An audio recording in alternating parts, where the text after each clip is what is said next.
kê thơm người đi đó xin người ya ra số ghê là hết là qua đi giờ pa là hết có cơ là ya đi cho kê người đi giờ pa vì ya ta sợ khó vượt qua để mê chờ bao đi bao ba có khóc luôn giờ đến ya ta so ghê đi xin một lô ya lo la vợ có ăn cơ giờ giờ có người đi đó có người na vì ya ta so ghê qua không có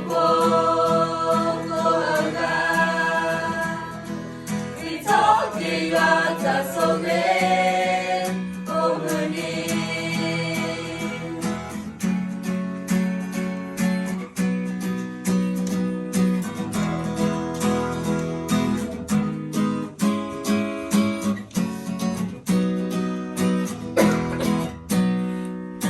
xin ơi ya giờ cứ nó lấy cái phim mà xin ơi ya giờ cứ nó ở ta xin ơi ya là số ghê số hoa qua xin ơi cô sợ cơ cho xin ơi ya là đứa ông muốn đi qua vì cho kê mà mình đi đó xin ơi ya ra số ghê là hết bắt qua tin giờ ba em là hết có cơ là ya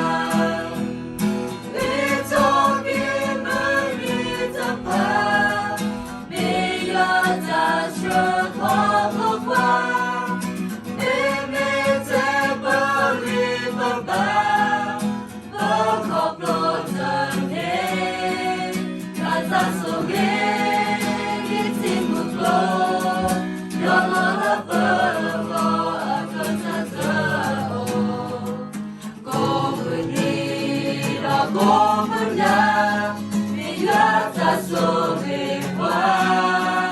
họ không bố tu hao na vì gió kia ya ta so ghê